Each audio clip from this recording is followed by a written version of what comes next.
કયું જ્ઞાન સુખરૂપ છે અને કયું જ્ઞાન દુઃખરૂપ છે?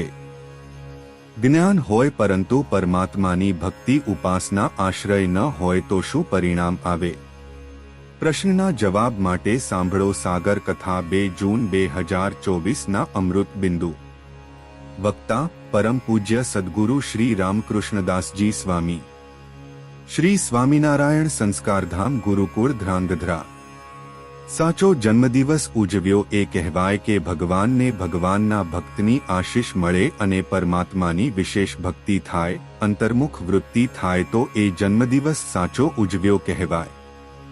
શરીરને ટકાવવા પૂરતા વ્યવહારને ટકાવવા પૂરતા વિષય આપણે ગ્રહણ કરીએ તે સાચું જ્ઞાન છે. સાચું જ્ઞાન અને ભગવાનનો આશ્રય સિવાયની બધી જ બાબતો નિરર્થક છે, દુઃખરૂપ છે, જન્મ મરણને ભોગવનાર છે. ભગવાનના મહાપરમ ભાગવત સંત હોય તેનો સમાગમ કરી અને સાચું જ્ઞાન પ્રાપ્ત કરે. જે જ્ઞાન પોતાના નિજદોષ કાઢવા માટે ઉપયોગમાં આવે અને નિજદોષ દર્શન કરાવી શકતું હોય અને પુરુષોત્તમ નારાયણ અને એના મુક્ત એનું મહાત્મ્ય સમજવામાં મદદ કરતું હોય તે જ્ઞાન મોક્ષ માટે અતિ ઉપયોગી અને મહત્વનું છે. જે જ્ઞાન નિજદોષ દર્શન કરાવી શકતું નથી તે જ્ઞાન દુઃખરૂપ છે. એવા નિયમ રાખવા કે તમને વ્યર્થ ખોટો ફાજલ સમય ના મળવો જોઈએ, જેણે કરીને આ જીવને બીજો ફાજલ સમય ખોટો બગાડવા માટેનો અવસર ના મળે. નિયમ તો રાખવા પરંતુ એને પૂરેપૂરા કરવા પોતા માટે એટલા સ્ટ્રિક્ટ થવું અને એના માટે દંડ નક્કી કરવો કે રોજિંદુ નિયમ ન થયું તો એક વખત ભોજન કરવાનું અથવા ફળફૂલ જ લેવાનું અથવા આખો દિવસ અનાજ મોઢામાં નાખવાનું જ નહીં. પોતાની શરીરની પરિસ્થિતિ જોઈ નિયમ ભંગ માટેનું પ્રાયશ્ચિત આપણા માટે કડકમાં કડક રાખવું જોઈએ. એવો અભ્યાસ કરવો જોઈએ કે આપણા ઇન્દ્રિયો અંતઃકરણ વિષયોમાંથી નિવૃત્તિ પામે.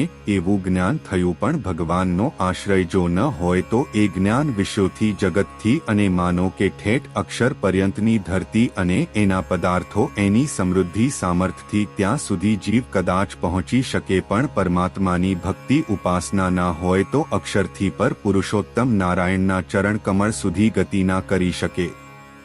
વિષય બધા ઝીરો કરી નાખ્યા, દેહાત્મક બુદ્ધિ ઝીરો કરી નાખી, અક્ષરની બધી સંપત્તિને ઝીરો દેખાય કે મને આવું ઐશ્વર્ય વચન સિદ્ધપણું વાહ વાહ ધન્યવાદ એવું ન થાય, કારણ પરમાત્માની ભક્તિ ઉપાસના હોય તો.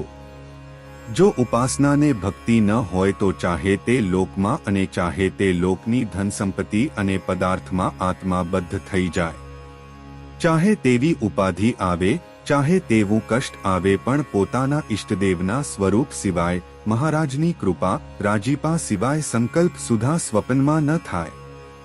સમગ્ર જગત બ્રહ્માંડ અનંતકોટી બ્રહ્માંડના દેહધારીઓ વગેરે વગેરે આ બધાને એક પરમાત્માનું સર્જન એક પવિત્ર અને આદર્શ માનીએ. કોઈ પ્રત્યે આપણને જરા પણ હીન દ્રષ્ટિ નહીં, કેમ બધું સર્જન આપણા બાપનું કરેલું છે.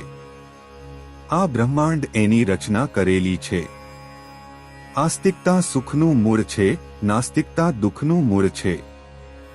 ત્યાગીએ ઘર છોડ્યા પછી, દુનિયા છોડ્યા પછી પણ છોડવાનું હોય છે પોતાનું દેહાભિમાન અને ઇન્દ્રિયો અંતઃકરણનો સંબંધ. આલોકના સંબંધીઓ એનો ત્યાગ કર્યો પણ ઇન્દ્રિય અંતઃકરણ રૂપી સંબંધી એનો ત્યાગ ના થયો.